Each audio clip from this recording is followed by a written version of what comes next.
Okay, we're going to start in Exodus 22, verse 25, and then all of chapter 23. But we'll read it in sections and Question discuss before it. we start. You know how we start on 25. My question is, why do they break a chapter up? You know, the reasoning as far as how when they're splitting these Torah portions, are they splitting them up for story purpose, or, because you know how sometimes they're in the middle of the chapter, right? Or in the middle of the context of another story going on. Yeah, the chapters weren't created until the 13th century. Mm-hmm. So long after the Torah portions. The Torah portions predate the first century, and they go all the way back to the First Temple period. Or maybe Babylon. I'm not really sure when those started. Sometimes it's a thematic thing, like there's a specific theme in this portion. Okay. Sometimes a portion begins and ends with the same theme. Mm-hmm. And sometimes they end it in a particular place so that the Torah portion doesn't end on a negative note. Mm-hmm. So, like, they'll cut it off in a weird place because they don't want the very last verse to be a curse or something negative. Something bad. They want to end it on a positive. Yeah, so they'll like cut that one off and start the next one with the bad thing or something like that. Didn't know that. But exactly why? We don't even know who divided them up. So. I just noticed how they differ from the chapter. Chapter 22, we're in the middle. Mm-hmm. Yeah, well, in this case, we're kind of, we're following the annual Torah portion, mm-hmm. but we've cut them up into thirds. And sometimes the thirds are following the triennial reading, which, according to Tim Haig, predates the annual readings. It's an older division. Okay. But again, since we don't even know who did the annual ones, we have no idea who did the triennial ones. Maybe it goes all the way back to Moses, for all I know. It doesn't cleanly, some Torah portions are a single triennial reading. So then we have to split it up into thirds if we're going to do thirds. So it doesn't align exactly. But, our divisions try to align with the triennial reading as much as possible. Okay, who'd like to read, sir? We're at 25? 25 to the end of the chapter. Right. We can discuss If you lend money to any of my people with you who is poor, you shall not be like a money lender to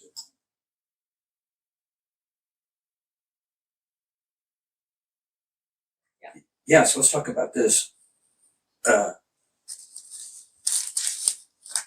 In this day and age of modern Christianity, that we've narrowed it down to love God with all your heart and love your neighbor as yourself. And it's just the idea of love. And it's such a personal interpretation of what that is, in this modern era, days that we live today. And in fact, if you don't love your neighbor because of a sinful lifestyle, let's say, then you're judging and you're hateful. It's like love is like relative in our day and age. More of a feeling. Right. And here now, when we're reading these commandments, he's actually giving us, this is how you love, And some of this seems kind of so foreign to us, but you can just see the compassion that God has. And he's telling us how to deal with one another in life. And you see how he has compassion in place. And it's so foreign to our society today. Like, you're supposed to not lend money and take advantage of a poor person and charge them interest, where we know poor people can never get out of that because the way we're so oppressive and the way our economic system even works today. Yeah, they have the highest interest rates. Right. It's so unbiblical. And we all know it. We can feel the economic struggle in the lives that we live, modern lives that we live here today, where God's laws wouldn't allow that to happen. We know that even that, giving a cloak off a guy's shoulder, God says he doesn't want to be going unsheltered and cold at night, And it's just interesting how everyone thinks the law is oppressive, but it's actually compassion is built in. Exactly. Even when it comes to the animals. Yeah. For even a firstborn to give an offering of that lamb to bring it to the temple, just that compassion of don't take it from its mother till the 8th day. There's still that compassion in that. The mother who's going to be nursing that Yeah. That baby, even though it's going to be part of a sacrifice system, that compassion still, that the animal would even get to still know its mother and be healthy and have the colostrum. And, you could imagine treating that animal completely differently if it was just going to be a sacrifice anyways. But, he's got it built in. Even that idea of like not boiling a kid in his mother's milk. I mean, that's just, they turn that into some diet laws, you know what I mean? But it's just like, that's just cruel to think of. Milk is supposed to be to give life. Yep. It's complete opposite of the idea of like boiling a kid goat in its mother's milk. Milk isn't to be used that way. Milk is life, right? Where that other way, it would be death. And that's not who our God is. Yeah. And even again, that we're telling us about, not basically also like, warning you to not be, to lay counsel with wicked men that are doing malicious witnesses and it's like running with the den of thieves. Just who we associate ourselves with on a daily basis, Verse 31 talks about how you make some dog food. Yeah. Yeah, and again, I mean, that's obviously some health reasons you could see, not to eat a dead carcass. Right. But then again, don't let it go to waste. Yeah, give it to the dogs. Those laws don't apply to the dogs. I mean, they'll eat it dogs love that stuff. Well, I think that's really interesting. I think God's ecology, like it's very, very different, and it's expansive in that it seeks, the end of it is to bring life, right? That the end of His law is to have life, and so just this idea of like, yeah, you're not supposed to eat this, but you can certainly give it to a dog. Mm-hmm. Is pretty cool. It's like, oh, the dog gets to eat, and you don't have to feel bad about like, oh, it's going to waste, or all these kinds of things. So but more than that, he's thinking about the animals too. Like he's thinking about all of His creation. So it's not just about us, which I love. It's not just about us. Right. Well, and here he's showing us how to treat our enemies. People that you have strife with. On a daily basis, the people around us. And there's obviously not so much an enemy itself, but just someone that you have conflicts with. But even then, it's showing you how to treat them right, as you would be treated. And also, even having compassion for his donkey that's being overloaded with a burden, to even have animal compassion, It's just that you shall rescue it, you should bring, that you actually help carry that burden. It's just so beautiful to see how God's compassion is put in place here on how we're supposed to treat one another, He says about doing good to your enemy, you're heaping coals on his head, Yeah. You're winning them over with the compassion. Well, also, if you think about it, like if you were to like leave your neighbor's donkey, so it's his possession, it has a financial value, all that kind of stuff. So you think you're winning because he's losing, right? He's losing something. You think you're winning, but then you're completely forgetting about the animal and the suffering of the animal, like because it matters more to you that he suffers and loses and that you win. And it's like, these are things that, like, if you were to reflect back how you would want to be treated by others, you'd be like, yeah, that would be crazy, So I like that it's pointing this out, and it gives us opportunities to really think about, like, what if I were in that situation? And what is really happening here when this happens is that now I'm allowing an animal to suffer because I just am prideful and want to, see somebody else suffer, whatever. Or an animal suffer needlessly. Yeah. It's like modern language would be to say, not my problem, like, oh, that's his problem, not my problem, right? That's how people do when they get, It goes beyond your neighbor's possessions and animals, and that, using the light and heavy kind of argument, if if you should be compassionate enough to your neighbor that you help him with his donkey that's gone astray, what about his children? Shouldn't that be even more important? Right. Not that you have to snoop on your neighbor's kids and, call them every time their kids are misbehaving or being too loud. But if you see a problem, it's going to be a danger to their children. Children are getting into trouble. Maybe a visit with your neighbor would be a really kind thing to do.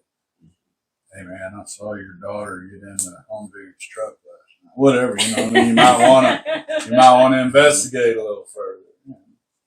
Yeah, just between you and me. Yeah.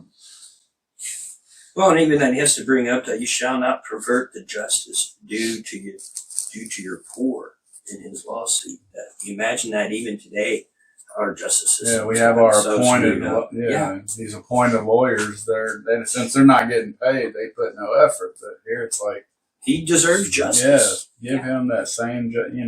Just because he's poor, give him same equal lawyership. And where do you find the highest interest rates? At your local paycheck loan. Oh yeah. Yeah. The little quick loan place. I also think it's interesting too because like our own sense of, especially with social justice and all that, kind of this new manifestation of what this is supposed to mean in our culture. It's like there are certain people that deserve more justice than others according to the new social justice ideas. But this passage goes on to say, like, don't take a blind bribe or whatever. So it's also saying, don't give favor to the rich. So not just don't ignore justice for the poor. Don't give more justice or ignore certain things to give favor to rich people. Because somebody slipped you. God cares about both money. of them. Right. Equally. Well, and then which I like think even is in the good. sin fear, like you shall take no bribe, for a bribe blinds the clear-sighted and subverts the cause of those who are in the right. Mm-hmm. And here we've got a light being shined with this Doge thing, and it's like, oh my gosh, even though like U.S. aid is supposed to be right intentions, people have been paid off through all these government contracts that just actually subverts what the American people thought they were doing, Yeah. and it's just so interesting to see this go on today, Mm-hmm. and That's people kinda crazy. defending it, like, Yeah. it's showing you how bad it can get, when we're not walking in the ways that the Lord, and when we're actually seeing true, deep-rooted wickedness, Remember how you just trickled you said something about boiling the goat in the mother's milk. I just noticed it's like just a few verses away from where. Oh yeah, we're going to get it. I brought it up there. It earlier. is right there. But even also, let's say that you should, and we'll go on to the next portion, but you shall not oppress a sojourner. You know the heart of the sojourner, for you were sojourners in Egypt. So again, treat your neighbor as you want to treat yourself. You were once lost yourself. You were once living in a life of sin even, where you were a stranger in a strange land, and We were once in churchianity and now we're out, and so we got to remember the same sojourn like we were in Egypt too. Right. I mean, in that mentality. So we have to have the heart for those other people. Compassion, that you can relate. Yes. I think too, God's bringing back that memory of Egypt, and the firstborn redemption is an important aspect to that because of what happened in Egypt. Right. The firstborn was taken, and that's not to be like over there that happened then, and there's no remembrance of it. There's a constant remembrance of that firstborn being taken, and God took that was a very heavy, serious event, and this is bringing it back to that remembrance, and it's it's something that we see God continually doing. He brings forward justice. We're looking at what happened in the Garden of Eden, and Adam and Eve had to be covered with skins. The fig leaf wasn't going to cut it, and you just see all this bringing it forward. The cost of sin, the cost of what happened. The injustice towards God. And so it's just kind of interesting to see that he keeps bringing that forth throughout his instruction, to his people. And the same with the sojourning. It's like, you need to understand, like, you don't put yourself on this pedestal that, now you're God's people and you have the Torah or whatever it is. You were also a stranger in a strange land, and so it's constantly to be before the people. Well, the cost of that was so high. The cost of our freedom, the cost of our ancestors' freedom was really high. And we didn't pay that price. He did. Like in the case of Egypt, Egypt paid that price, right? But, we didn't, in all cases, like, we're not the one paying the price for that, which is huge. That's a very humbling thing. Okay, let's go on. Who'd like to read verse 10 to 19? For 6 years you shall sow your land and gather in its yield, but the 7th year you shall let it rest and lie fallow.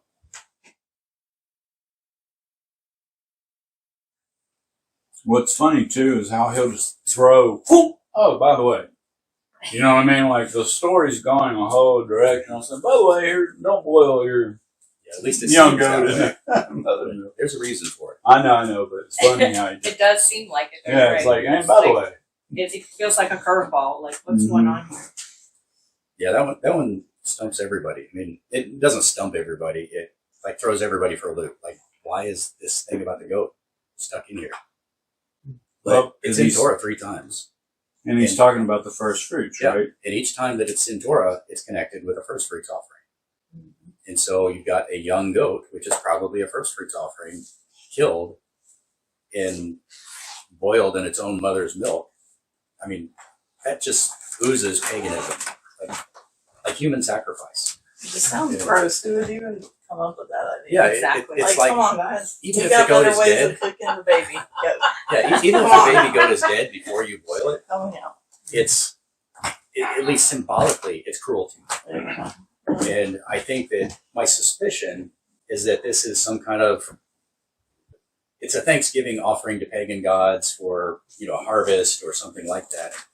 And it's at the other end of the fertility rituals. At the beginning, they'll, slaughter an animal, sprinkle the blood over the field, or do something weird like that, or worse. And they'll frequently make human sacrifices of human children for fertility purposes. And then at the end of the season, they're sacrificing the animal's firstborn in the mother's own milk, just like the mother offering her own baby as a human sacrifice to Moloch or whoever in order to increase yields. So killed their own child to begin with. Oh, thanks. Here's somebody else's child now. Yeah, it's messed up. Yeah, and he's definitely, they're still coming out of a pagan culture, and all of that's going around them too, and Right. he's just making it clear to them, like, to make no mention of the names of other gods, nor let it be heard on their lip, so, there are obviously pagan spring holidays, like you're saying as well too, and he's having to differentiate. Yeah, because pagan holidays usually happen around the same times for the same reasons. And still does today. Yes. And, but also, these sacrifices are done in the house of the Lord. He didn't have them just sacrificing anywhere on any mountain, like the pagans were. Sacrifices made of the Lord happened at his house, at the temple, When I And think, that was different too compared to other yeah, pagan sacrifices. when I think too, that's part of his differentiation is that, like, not just I don't let you do this anywhere else because that's just my rules, but it's like, it's so that people will know. I mean, because one of the things that the pagans thought is that, like, their gods were the gods, of that particular land or whatever. And it's like, they may have thought when they saw this that they only made sacrifices to their God in one place, that maybe he was only God in that place, right? But in fact, like, there's so many more instances eventually that we see in scripture where it's like, he makes himself known all over the place. Also, I heard, about the no mention of other names of the gods, and all of a sudden it flashes. Man, you grew up watching Clash of Titans and all the Thor and all this kind of stuff, but that wouldn't, in my opinion, all of that would be not doing right. You know what I mean? Like, you don't want us mentioning or taking part of those other gods that are out there. I know there's like all these, movies and all this kind of stuff. And it's like, I think there have been times I know Jay's been like not interested in participating, where it's not even on my radar. No. When I once was, though, I remember once I was all infatuated with, that type of stuff or whatever. Not like I was seeking other gods, but it's cool with other superheroes. Didn't think nothing of it, you know what I mean? But this makes you, right when you read this, it makes you think about it a little bit more weightier, I guess. You know what I mean? I do think at the least those, obviously a lot of this is coming out of Hollywood, so it's like the glorifying of other gods is the grooming of our children for that stuff. I agree.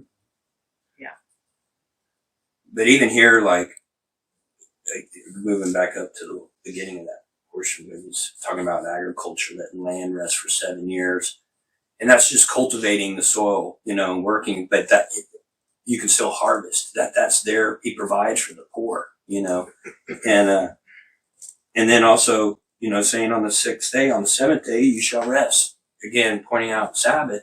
So here, this is what was so different than the rest of the other pagan culture around them. Is like the Hebrews, we really have them to thank for the whole world that we have a weekend, because otherwise it was just 7 days a week, there was no rest, So just the fact that we have a weekend is because God set it up that way. 2 days instead of one. Yeah, you know what I mean? And to have that compassion that you need a rest, and not just you, but everybody else you work with, like everybody deserves a rest, So, and that's why traditionally, that's like we don't go out to eat on Shabbat because you're making other people work, you do things you don't do it out of compassion for your neighbors too, and the people in our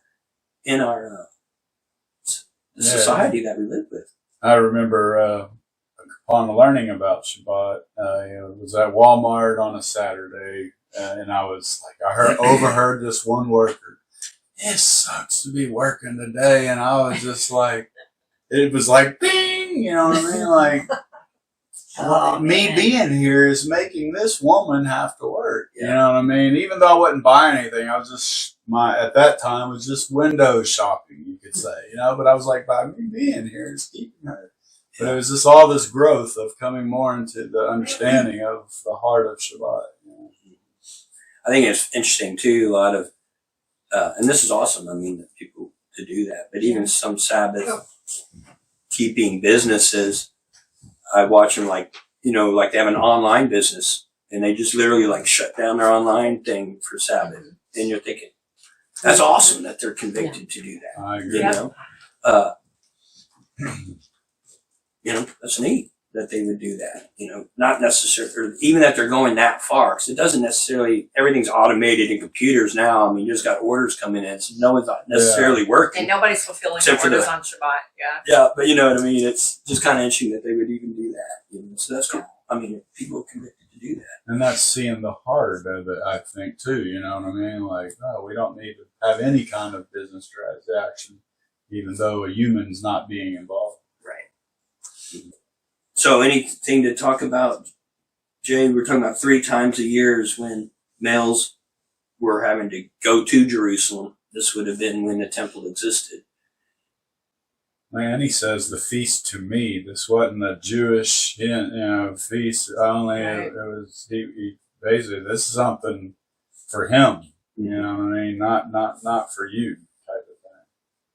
Yeah, and this is all connected to being in the land. Mm-hmm. For the feast, we can. There's a lot that we can't do. We can't do any of the sacrifices because we're not in Jerusalem. There's no temple. There's no functioning priesthood, at least not a Levitical priesthood. And we don't live in the land. We don't have our inheritance there yet. So we can't do the first fruits offering. We can't we can't sow our land and gather its produce. And the 3 feasts of ascent are harvest festivals. The first one for barley, second one for wheat, and the third one for fruit, and whatever crops are ripening at that time. And so we can't do that.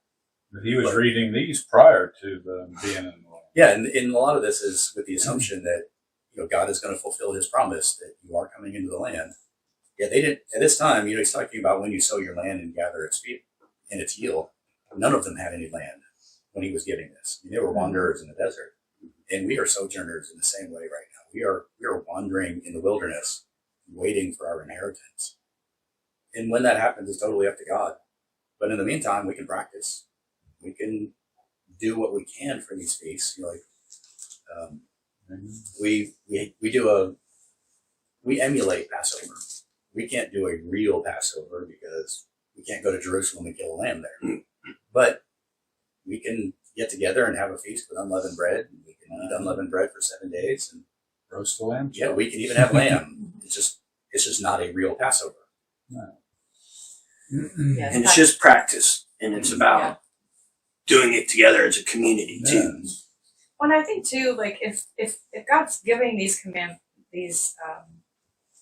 instructions, even before they're in the land, He's really obviously trying to reveal things about Himself and about His love and compassion for His creation. And so if this is before they're even in a situation where they can even do all these things, then it seems as though what He's really doing is building the relationship, like trying to help them understand more about who He is and who He wants them to be in that relationship and to their neighbors. But it's also like these instructions get a little more detailed into like some kind of almost like case law where they're trying to figure out like what does that really look like, and they can start practicing that. Like they can start actually practicing like, well, what is this? What is the principle that these things are illustrating? Oh, it's illustrating that, boiling a kid in its mother's milk is like completely uncompassionate. Okay, what does compassion look like? And trying to figure out like, what does that look like just like what we're trying to do today? Like, what does that look like in today's world? What does having compassion for my neighbor look like right now? Maybe it doesn't look like, encouraging them to get a sex change operation because they don't feel like themselves in their body or whatever. Maybe it looks like helping them to find help. Maybe it looks like sharing the gospel with them. Maybe it looks like it's just, there's all kinds of ways that we could be thinking about what would give them life instead of what would give them what really is death, in these situations. So it's, I would expect that what they were experiencing in the situation as they're learning this stuff is, how does this apply? What does this mean? What is it? Like the same questions we're asking. How does this apply to us right now? And so that means that they would have to reflect on that. It wouldn't just be some like, oh, I got the instruction and I'm in that exact circumstance, so here's what I do. And like, I don't have to think about it. I don't have to understand why this would be important to God or anything else. It's like, they really would have to reflect on this if they're not in that circumstance at the moment, which I think is what He calls us to do when we think about the commandment to like, let it be, like in between your eyes, like a frontlet, and on your hand, like and you shall talk to them to your children when you rise up and when you go to sleep and when you walk by the way. It's like all that is illustrating the fact that like these are things that we are contemplating and thinking about and pondering all the time. Okay, we're going back to verse 20 to the end of the chapter. Behold, I'm going to send an angel before you to guard you along the way and to bring you. So I mean, and we'll see him do this. You know, the hornets and everything will happen. I think there's also, you know, so even in the end times, we'll see it as well. Now, that the world of just the chaos that is done ahead of them before they even come into the land. He's doing the battle for them, basically. But we get into some interesting spiritual things here that an angel is going before them, you know. And I think even Abraham, I mean, there's a lot of other times when the angels went out ahead of, you know, Abraham's army, you know, and we don't really see that spiritual world today, but we know that God is moving, you know, for his children. You know, he's preparing the way. It's his work to be done. All we have to do, like in verse 22 is just carefully obey, you know, and that's all that he really asks of us, just as all that we ask of our own children, you know. So it's about the condition of our heart too, that we do want to obey. You know, it's not just obeying for the sake of obeying. It's because it's written on our hearts and in our minds, and we want to obey. And to have those promises, but again, the whole warning, they're going into this pagan land, and he knows that we will be drawn to the pagan stuff going on around us, you know, and we know when that does happen, that's when we fall short, and that's when there's consequences to it as well. You know, if you will lose his protection, you know, you will, and then you'll be just like the pagans in the world, just being driven mad with the hornets that he sends out. You know, it's a mind game that's going on before Israel even marches in. The spiritual warfare is going on in the minds of these men before Israel even goes to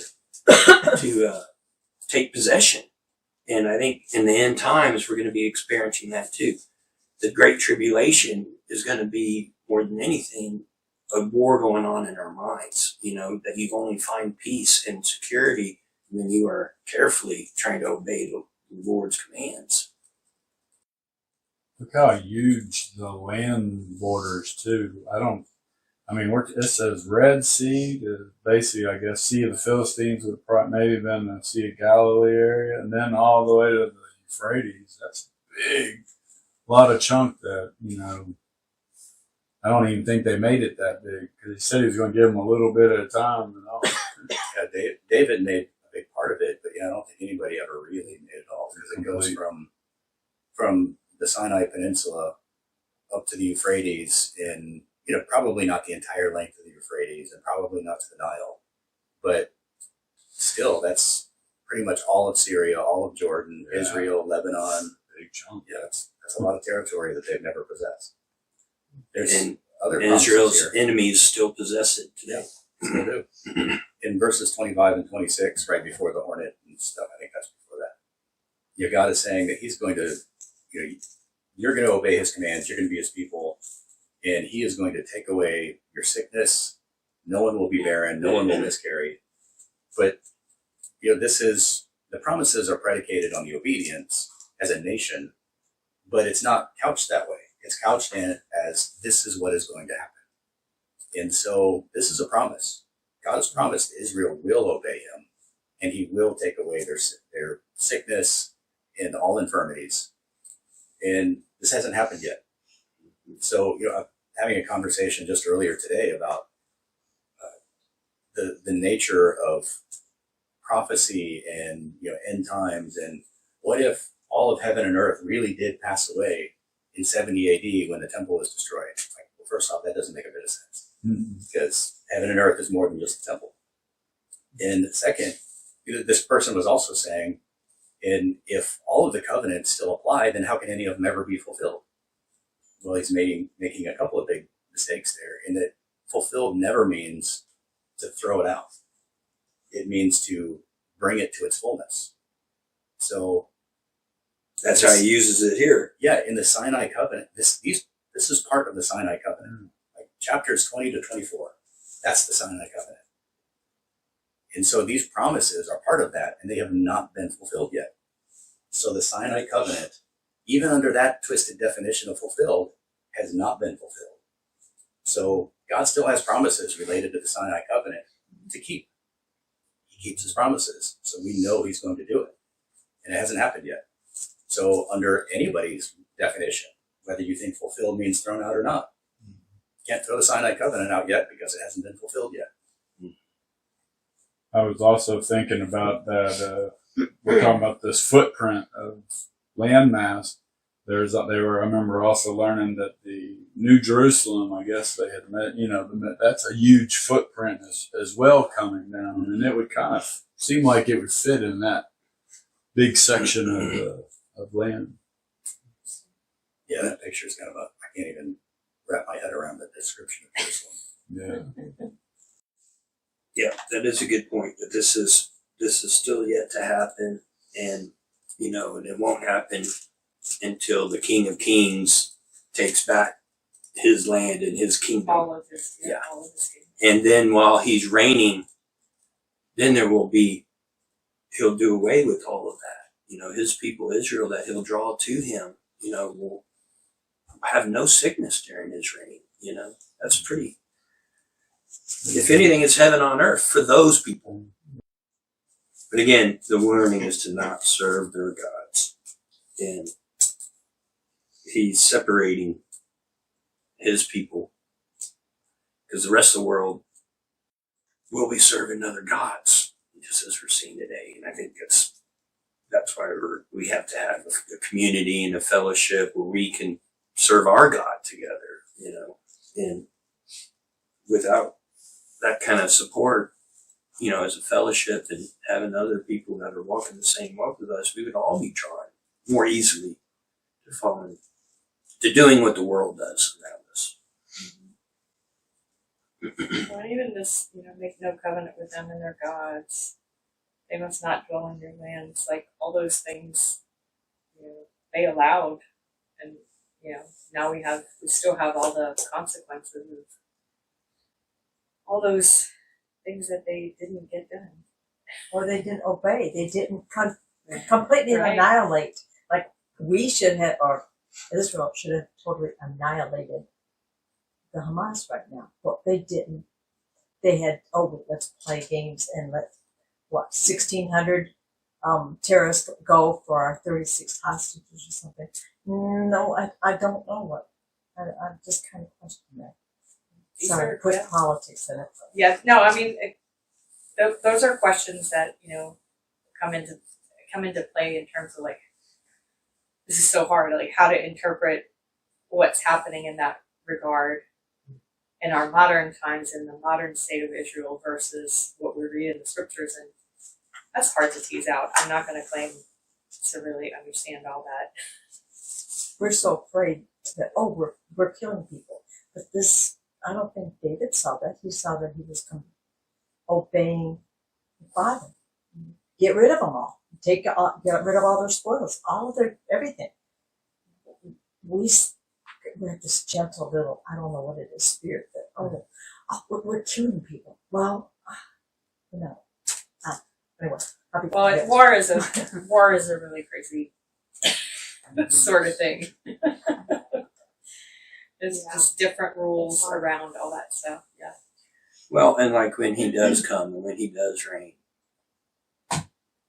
that will not be allowed. That will not be tolerated. There will be complete full justice. His kingdom come. And it's only he that can do it. Yeah. Yeah, and I think that's also what we're seeing is that the stuff is going to be incomplete until he comes. Mm-hmm. And it's going to be tragic and it's going to be terrible. Shocking. Until he comes and his justice is served and our ideas about justice are going to be inadequate compared to that. Whatever we think about it one way or the other, it's we're not seeing the whole picture. And maybe that's the hardest part of this kind of stuff is that we don't have the whole picture. And that's why we have to wait on him and trust in him that he's going to make this right when he comes. And we don't know what that's going to, exactly what that's going to look like in terms of like, what all the fallout's going to be, but we know that his enemies will be destroyed, which is what's important ultimately.